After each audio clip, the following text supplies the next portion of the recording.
Baltic Tensions Part 2, Escalating Rhetoric.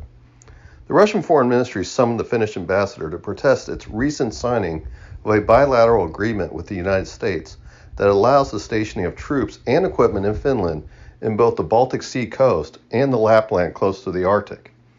The U.S. signed a similar agreement with Sweden and a similar agreement that is pending with Denmark. The agreement in Finland still must be approved by the Finnish parliament, but concerning other recent Russian moves against Finland, the summoning of the ambassador is probably not a pressure campaign to get the parliament to reject the agreement. This action is most likely another saber-rattling Russian reaction to the expansion of NATO. Russia's decision to invade Ukraine has several causes, none of which immediately threaten Russian security, but the primary cause was the continued discussions of Ukraine to join NATO.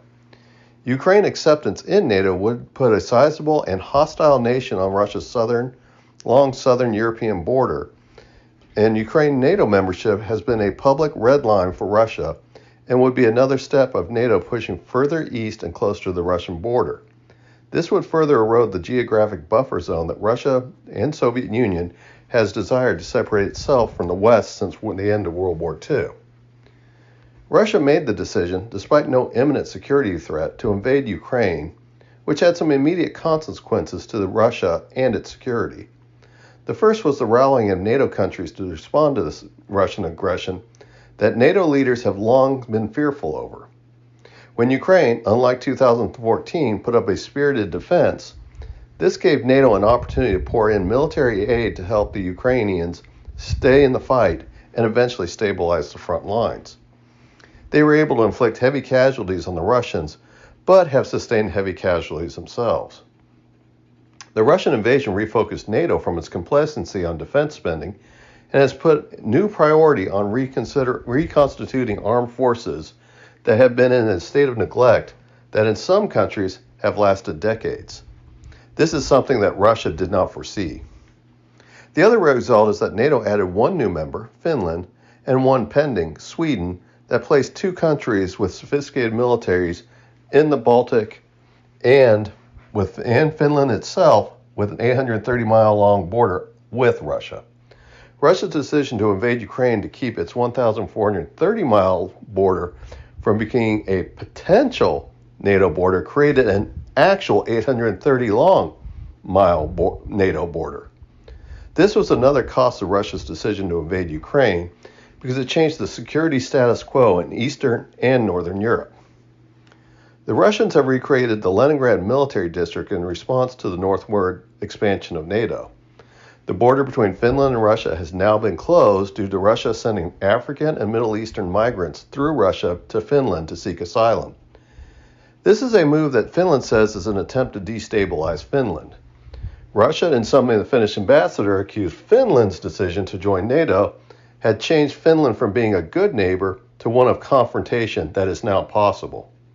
The Russian Foreign Ministry stated that this U.S.-Finnish agreement would require Russia to counter the aggressive actions of Finland.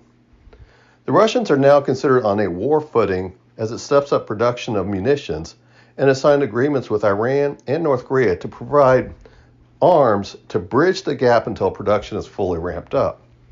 It is also suspected that Russia is receiving help from China to circumvent technology sanctions and embargoes against Russia. NATO and the West have responded to the invasion with increased defense spending, but have not necessarily expanded production capacity. Increased spending without increasing capacity will drive up the cost of Western military arms, and South Korea has stepped into the gap to fulfill some of the NATO needs for sophisticated weapons. However, for the most part, the West is not yet meeting the increased capacity that the Russians are already in the process of creating. This Russian increased capacity is useful to the Russian military operation in Ukraine, but now it is committed to meeting a threat from the north that it has promised to counter. It is not expected to be a shooting war in the north, but it does mean that Russian resources that could have been used in Ukraine will now need to be redirected, and at least a small capacity to the north if Russia wants to make its threat with Finland to be considered credible. NATO's action, because it does not want to become involved in a war with Russia over Ukraine, could be seen as a non-kinetic way to draw Russian resources away from the war in Ukraine, or it is preparing the Baltic region as the most likely location of a NATO-Russian war. Russia miscalculated that an invasion of Ukraine would be quick and similar to 2014, and it chose to do so in what appears to be partially based on faulty logic. Ukraine was no threat to Russia, and NATO membership was not imminent, and it is codified in the gold in the Ukrainian constitution, but Ukraine would not have received unanimous consent from member countries to be elevated to NATO membership, no matter what Brussels wanted. NATO leadership, on the other hand, was antagonizing Russia with its desire for Ukraine membership. The U.S. partisan politics played a role in that diplomatically isolated Russia and discouraged contacts with Russian diplomats in response to alleged and later disproven by the Mueller report of Russian interference in the 2016 election. Hundreds of thousands have been killed or wounded, and hundreds of billions of dollars spent on a war that should have never happened.